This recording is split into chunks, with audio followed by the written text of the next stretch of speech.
சென்னையில் 10 நிமிஷம் மழை பெஞ்சாலே அங்கங்கே தண்ணி நிற்கும். ஒரு நாள் ஃபுல்லாக மழை பெஞ்சா எப்படி இருக்கும்? அதுலேயும் ஸ்கூலுக்கெலாம் லீவுன்னு சொல்லிட்டு காலேஜுக்கெலாம் லீவ் இல்லைன்னு சொல்லும்போது இருக்கும் பாருங்க.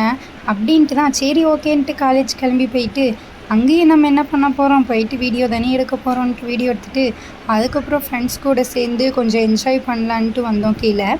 சரி மழையிலெல்லாம் ஆடுவோன்ட்டு சின்ன வயசில் ஆடின மாதிரி சரி ஆடலாம் எல்லோரும் சேர்ந்து அப்படின்ட்டு சும்மா போய் பைத்தியக்காரிங்க மாதிரி ஆடிட்டுருந்தோம். அப்புறம் எல்லாம் கைப்பிடிங்க அப்படின்ட்டு சொல்லி அதை பிடிச்சின்னு சுற்றின்னு இருந்தோம். சுற்றலான்னு பார்த்தா நாங்கள் என்னமோ பிச்சைக்காரிங்களோட கேவலமாக குதிச்சிட்ருக்கோம். அதுக்கப்புறம் காலேஜ் முடிச்சுட்டு ரிட்டர்ன் வரும்போது ஃபுல்லாக ரொம்ப தண்ணியாக இருந்துச்சு.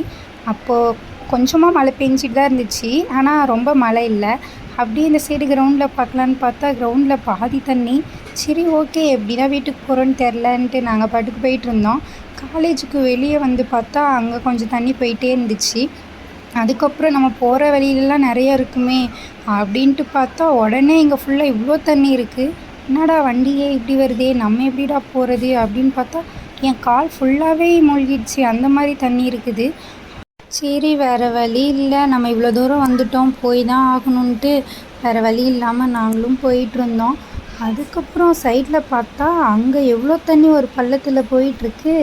ஆனால் பைக்கில் வரவங்களுக்குலாம் சேஃப் இல்லைன்ட்டு அதுக்கப்புறம் என் ஃப்ரெண்டு போயிட்டு அங்கே அது பக்கத்தில் கல்லெல்லாம் வச்சுட்டு வந்துட்டா. அப்புறம் நாங்கள் வீட்டுக்கு போயிட்டோம். நீங்கள் இந்த மாதிரி ஸ்கூல் காலேஜில் மழை டைமில் போயிருந்தால் கமெண்ட் பண்ணுங்கள்.